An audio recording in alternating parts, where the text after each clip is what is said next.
Good morning વિદ્યાર્થી મિત્રો.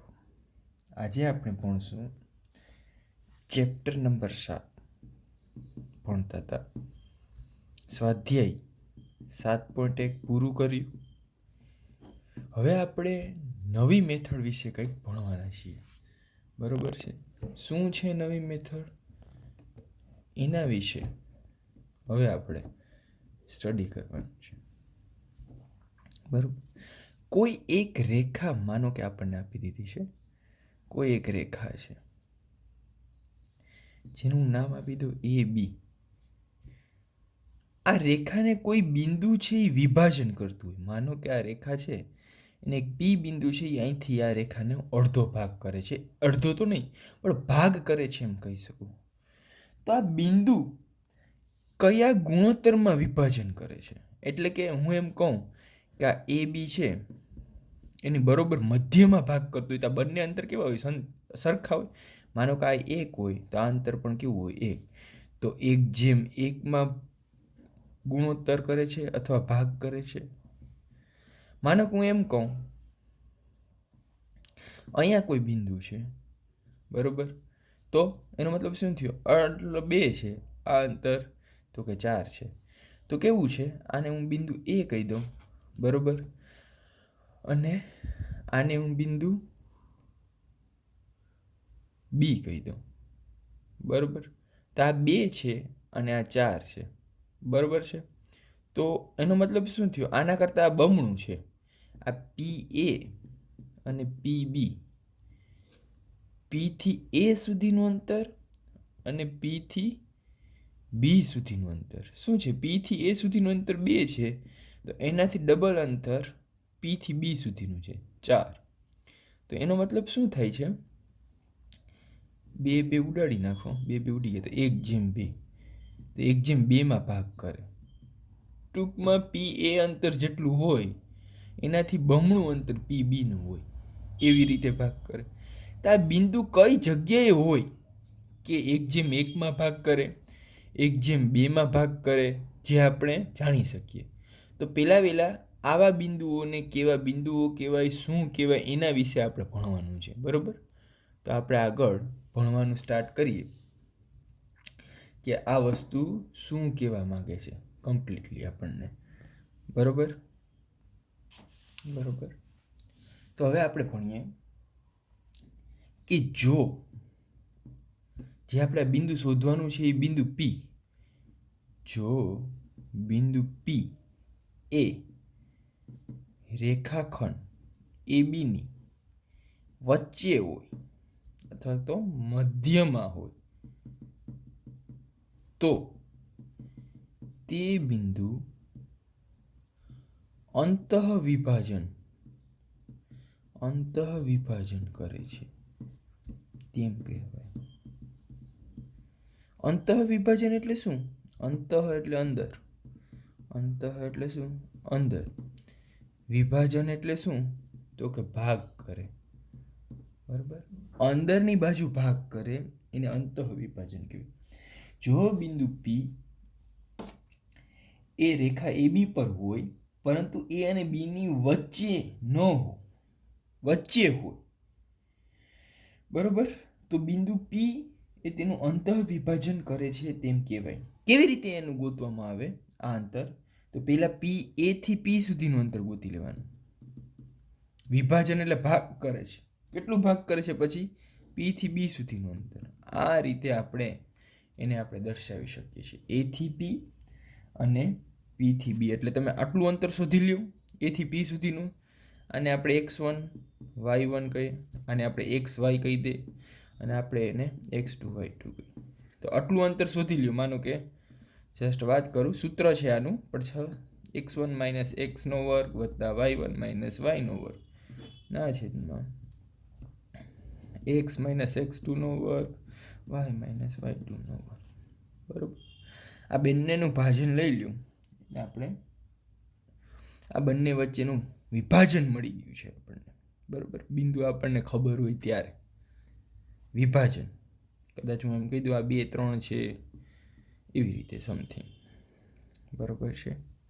અંતઃવિભાજન એટલે શું એ તમને ખબર પડી ગઈ? એ અને બીની વચ્ચે બિંદુ આવેલું હોય તો અંતઃવિભાજન. હવે બીજી ટાઈપ,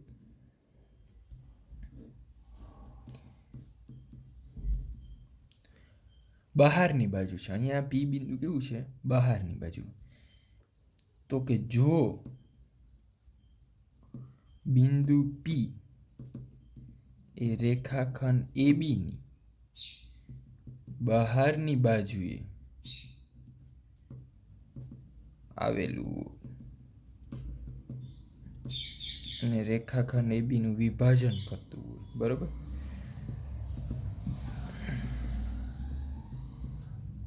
તો બિંદુ પી એ બહિર વિભાજન કરે છે એમ કહ્યું. આ વસ્તુ આપણે ભણવાના નથી, બરોબર? આ વસ્તુ આપણે ભણવાના નથી, આ આગળ ભણશું. અત્યારે તમારે ખાલી આ અંતઃ વિભાજન વિશે જ ભણવાનું છે. ખાલી કહી દીધું કે જો બિંદુ પી બહારની બાજુ હોય તો એને આપણે બહારની બાજુ કહી શકીએ છીએ, એટલે કે એને બહિર્વિભાજન કહી શકીએ છીએ. આ વસ્તુ નથી ભણવાની, ખાલી મેં વ્યાખ્યા લખી દીધી છે, જોઈ લેજો. અહીંયા જો મધ્યમાં હતું એ અને બીની વચ્ચે, અહીંયા એ અને બીથી થોડુંક છેટું છે, બરોબર છે? હવે આ વિભાજન કરતું હોય એનું સૂત્ર, વિભાજનનું સૂત્ર કેવી રીતે શોધવું? તો બિંદુ પી એટલે એક્સ વાયના યામ બરાબર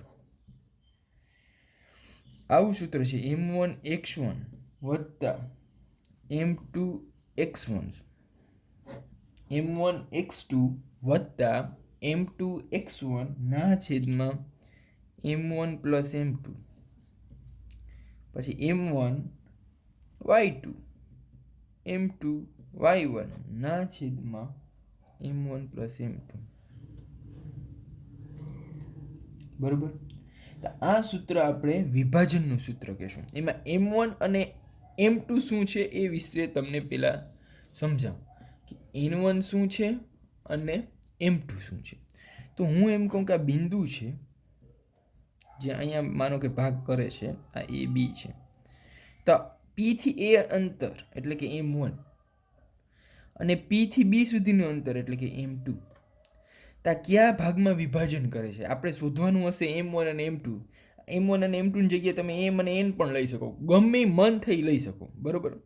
પણ m માનો કે અહીંયા હોય તો n અહીંયા હોય તો સૂત્રમાં તમારે જોવાનું છે m2 ની જગ્યાએ તમે n લીધું છે તો અહીંયા તમે n લઈ શકો. અહીંયા આપણે m1 m2 લઈએ છીએ તો m1 m2 ઉપર ફોકસ આપવાનું છે, બરોબર? તો m1 એટલે આટલું અંતર, m2 એટલે આટલું અંતર.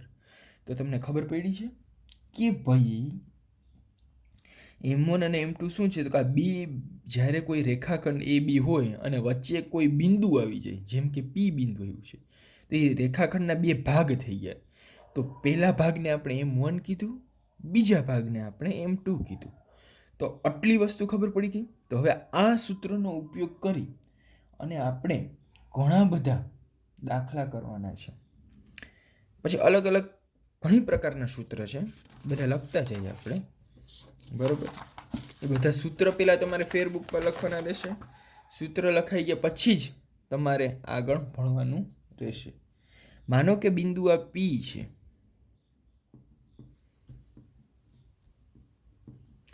એ k/1 ગુણોત્તરમાં ભાગાકાર કરે છે. ક્યાં ભાગાકાર કરે છે?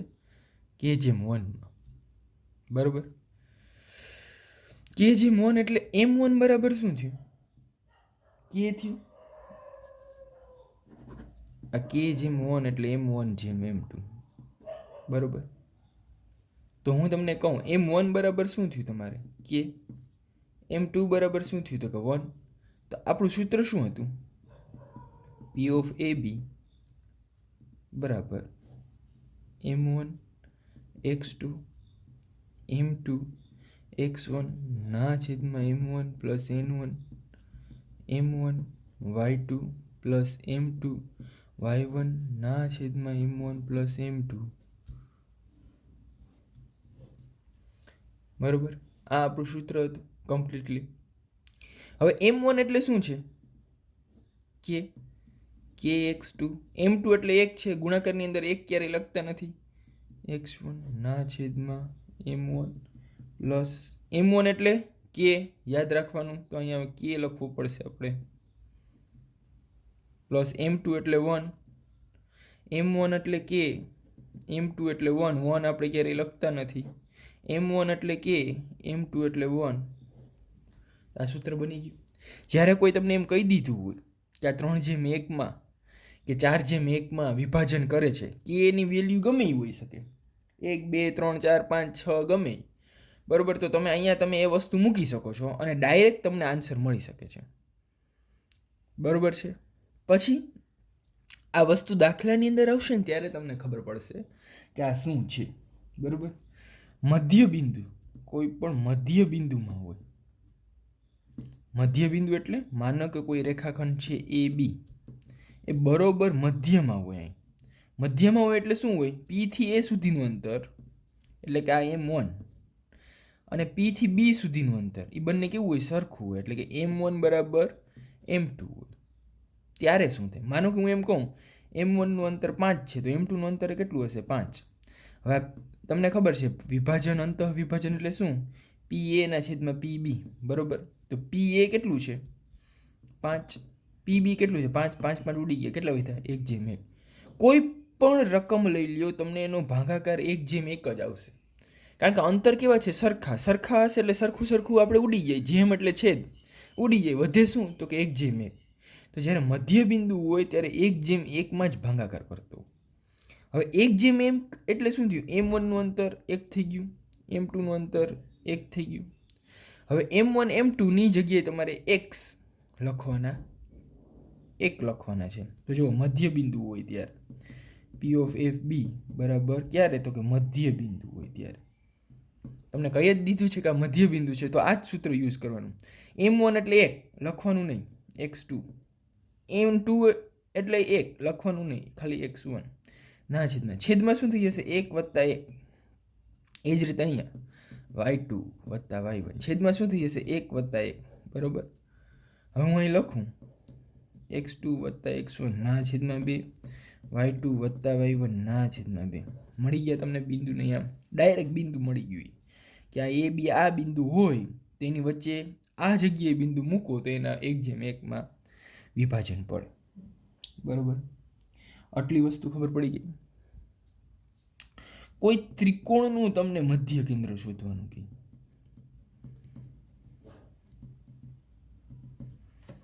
બરોબર, તો શું કરવું આપણે પરફેક્ટલી, તો એના ત્રિકોણ હોય તો કોઈ ત્રિકોણ આ રીતે હોય,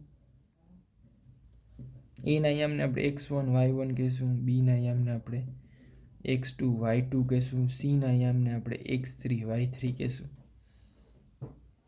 તો કંઈ નહીં, મધ્ય બિંદુ એટલે xy આપણે કહી દઈએ, બરોબર. આગળ વધીએ, ત્રણેય બિંદુઓનો સરવાળો ના છેદમાં 3, ત્રણેય y યામનો સરવાળો ના છેદમાં 3. સૌ પ્રથમ શું કરવાનું, ત્રણેય x યામનો સરવાળો ના છેદમાં 3, ત્રણેય y યામનો સરવાળો ના છેદમાં 3. આ રીતે દાખલા થશે. જો ફરીથી એકવાર સમજાવી દઉં કે કોઈ પણ બિંદુ હોય એ રેખાખંડ ABની વચ્ચે આવતું હોય, બરોબર, તો આપણે એને અંતઃ વિભાજન કરે છે એમ કહેવાય. બે બિંદુઓ વચ્ચે વિભાજન કરતું બિંદુ આવે તો એને અંતઃ વિભાજન કરે છે તેમ કહેવાય. કેવી રીતે ગોતાય, A થી P સુધીનું અંતર, એને ભાગ્યા P થી B સુધીનું અંતર, બરોબર.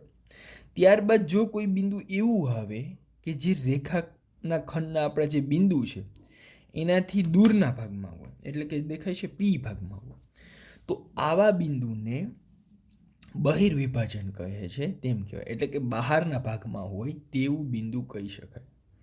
એ જ રીતે હવે આગળ વધીએ કે આ વિભાજન કરતું બિંદુ આપણે શોધવું છે P કે Q છે, તેને કેવી રીતે શોધવામાં આવે, તો કે m1 x2 + m2 x1 ના છેદમાં m1 + m2, અને બીજી રીતે m1 y1 y2 + m2 y1 ના છેદમાં m1 + m2. x યામ અને y યામ બંને, આ છે આપણો x યામ અને આ છે આપણો y યામ, અહીંયા મેં દર્શાવ્યું છે. તો આ બંને વસ્તુ આપણે આ રીતે શોધી. હવે M1 અને M2 શું છે એ આપણને મોટો પ્રશ્ન છે. તો અહીંયા મેં રેખાખંડ દોર્યો છે AB. એની અંદરના ભાગમાં એક બિંદુ P આવ્યું છે જે રેખાખંડનું વિભાજન કરે છે. તો આના વિશે આપણે ભણવાનું છે કે આ બિંદુ P છે એ કયું છે પરફેક્ટલી. તો હું તમને કહું કે રેખાખંડની અંદર જે બિંદુ P આવેલું છે તો P થી A સુધીનું અંતર એટલે આપણે એને કહીશું M1, P થી B સુધીનું અંતર એટલે આપણે એને કહીશું M2. કમ્પ્લીટલી. તો P થી A સુધીનું અંતર એટલે આપણે એને કીધું M1 અને P થી B સુધીનું અંતર એટલે આપણે એને કીધું M2. તો આ જે ભાગ કરે છે બિંદુ એને આપણે M1 અને M2 કીધું, જે કદાચ આપણને એક્ઝામની અંદર આપેલા પણ હોય. નો આપેલા હોય તો M1 અને M2 શોધવાના હોય તો તમને યામ આપી દીધા હોય. બેમાંથી એક વસ્તુ તમારી પાસે હોય, કાં તો XY યામ હશે કાં જે વિભાજન કરે છે તે હશે. માનો કે તમને છોકરાઓ વિભાજન કરે છે એ આપી દીધું કે 1/1 કરે છે કે k/1 કરે છે, તો તમારે એ સૂત્ર કેવા વાપરવા? જે પેલા સૂત્ર દેખાડ્યું એ સૂત્ર કેવું હતું કે જ્યારે તમને કોઈ બિંદુના યામ શોધવાના કીધા હોય તો M1 M2 લેવાનું છે, બરોબર? એટલે કે M1 M2 ના આપ્યા હોય ત્યારની વાત, એટલે કે X અને Y હવે તમારે શોધવાના છે તો શું કરવું છે, બરોબર? આગળ વધીએ. k/1 ગુણોત્તરમાં વિભાજન કરે. k ની વેલ્યુ ગમે તે હોઈ શકે, બરોબર? આપણે k ની વેલ્યુ કેવી હોય? ગમે એ હોઈ શકે. તો એ વસ્તુ કેવી રીતે શોધવી? પહેલા તો કે ભાઈ આપણને આમાં કીધું છે કે k/1 માં ગુણોત્તર કરે છે એટલે કે આટલું અંતર k છે અને આટલું અંતર 1 છે માનો કે. તો M1 બરાબર શું થઈ ગયું? k. M2 બરાબર શું થઈ ગયું? 1. દેખાય છે તમને? તો કે હા. તો M1 આ આપણી ઘર સૂત્ર તો છે જ. હવે M1 બરાબર લઈ લ્યો k, M2 બરાબર લઈ ગયો 1. 1 ગુણાકારમાં ક્યારેય લખતા નથી એટલે મેં લખ્યું નથી. તો છેદમાં પણ M1 M2 છે તો k+1 k+1, બરોબર? તો આ સૂત્ર બની ગયું. આ કેવી રીતે ઉપયોગ થાય એ પછી ભણશું આપણે, પહેલાં અત્યારે ખાલી સમજી લઈએ. હવે 1/1 ગુણોત્તર કરતું હોય, 1/1 ગુણોત્તર કરતું એટલે કે મધ્ય બિંદુ હોય, બંને અંતર સરખા હોય તો એ શું થયું? મધ્યમાં આવેલું છે ત્યારે જ એ બંને અંતર કેવા થાય? સરખા.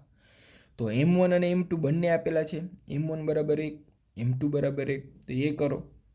તો હવે M1 M2 ની જગ્યાએ 1 1 લઈ લો, 1 1 લખીએ તો શું થાય? તો એ સૂત્ર બની ગયું છે મધ્ય બિંદુનું. આ ત્રિકોણનું મધ્ય કેન્દ્ર શોધવાનું કે તો ત્રિકોણના 3 શિરોબિંદુ હોય એટલે ત્રણેય x યામનો સરવાળો ભાગ્યા 3, ત્રણેય y યામનો સરવાળો ભાગ્યા 3. તો આ બધી વસ્તુ મધ્ય બિંદુ અથવા વિભાજન શોધવાની છે, બરોબર? આની અંદર કોઈ પણ સૂત્ર ના સમજાય તો હું તમને મીટિંગની અંદર આ સૂત્ર પરફેક્ટલી સમજાવીશ. આ સૂત્ર પહેલાં સમજી લ્યો પરફેક્ટલી, પછી જ આપણે આગળ વધી શકીએ. આનાથી વધારે આપણે આગળ વધી શકીએ નહીં. તો પહેલાં આ સૂત્ર સમજવાના છે, પછી આપણે આગળ વધવાનું છે, બરોબર? આનો દાખલો બહુ મોટો થશે, બરોબર? એટલે અત્યારે અહીંયા સુધી રાખીએ અને પછી હું તમને ઉદાહરણ દ્વારા આ દાખલો આખો સમજાવીશ. સ્વાધ્યાય 7.2 નો એક દાખલો લઈ લે, બરોબર? એટલે તમને થોડીક ખબર પડે. સ્વાધ્યાય 7.2, બરોબર? દાખલા નંબર પહેલો દાખલો, બરોબર? સ્વાધ્યાય 7.1 નો પહેલો દાખલો. શું કીધું છે? બિંદુઓ -1 7 4 -3 ને જોડતા રેખાખંડનું 2/3 ગુણોત્તરમાં વિભાજન કરતા બિંદુના યામ શોધો. રેડી? ઘણી વસ્તુ તમને કીધી, બે બિંદુ આપી દીધા છે. એક બિંદુ A છે -1 અને 7, જેને આપણે x1 અને y1 કહી દઈએ. બીજું બિંદુ છે 4 અને -3, જેને આપણે x2 અને y2 કહી દઈએ. આ બે બિંદુને જોડે છે અને એનું 2:3 ગુણોત્તરમાં અહીંયા 2 છે, અહીંયા 3 છે. આ બિંદુને આપણે હંમેશા શું કહીશું? xy. આ x1 y1, આ x2 y2. 2:3 ગુણોત્તરમાં વિભાજન કરે છે. તો તમારું m1 કેટલું થયું? રકમમાં જ તમને કીધું છે 2:3 ગુણોત્તરમાં વિભાજન. m1 બરાબર 2, m2 બરાબર 3. તમારે આ શોધવાનું છે. તો આ બિંદુ P ક્યાં હશે? સૂત્ર આપણું છે બિંદુ pxy બરાબર કૌંસની અંદર શું છે? m1 x2 plus m2 x1 ના છેદમાં m1 પ્લસ m2.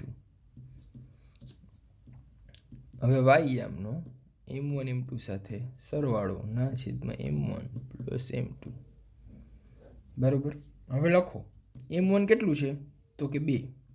x2 કેટલા છે? તો કે 4 વત્તા m2 કેટલા છે? તો કે 3. x1 કેટલા છે? તો કે -1 ના છેદમાં m1 વત્તા m2 નો સરવાળો. આગળ m1 કેટલા છે? 2. y2 કેટલા છે? તો કે -3 વત્તા m2 કેટલા છે? તો કે 3. y1 કેટલા છે? તો કે 7 ના છેદમાં. રેડી? આગળ 4 2 8 3 1 3 પણ માઇનસ વત્તે ઓછે ઓછા એટલે માઇનસ ના છેદમાં 5. 3 2 6 7 તેરી 21 ના છેદમાં 5. 8 માંથી 3 જાય તો 5 ના છેદમાં 5. 21 માંથી 6 જાય તો ઓછે વત્તે ઓછા 21 માંથી 6 જાય તો કેટલા વધે? 1 જાય તો 20 15 ના છેદમાં 5. બરોબર. 5 5 ઉડી ગયા એટલે કાંઈ ન વધે તો કેટલા વધે? 1. બરોબર. અહીંયા 15 ના છેદમાં 5 5 ઉડી ગયા કેટલા વધે? 1. 5 તેરી 15. 5 5 ઉડી ગયા કેટલા વધ્યા? 3. મળી ગયા. 1 અને 3 જવાબ આવે. શું જવાબ આવે? 1 અને 3. આ બિંદુ ક્યાં હશે? 1 અને 3. તો બે બિંદુ હોય A અને B. બરોબર. એનું આ બિંદુ કેવું એવું બિંદુ તમે ગોતો, એવું બિંદુ તમારે ગોતવાનું. એટલે x અને y આમ તમારે ગોતવાના કે જેનું 2:3 ગુણોત્તરમાં વિભાજન કરે. એટલે P થી A સુધીનું અંતર હવે તમે માપો તો આન્સર 2 જ આવશે અને P થી B સુધીનું અંતર માપો તો એનો આન્સર 3 જ આવશે. એ ફાઇનલ. બરોબર. એટલે સોરી, P થી A સુધીનું અંતર અને P થી B સુધીનું અંતર માપો, એનો ગુણોત્તર લેશો ને એ બેયનો, A થી P અને P થી B આ બંનેનો ગુણોત્તર લેશો ને તો એનો જવાબ 2/3 આવશે. બરોબર.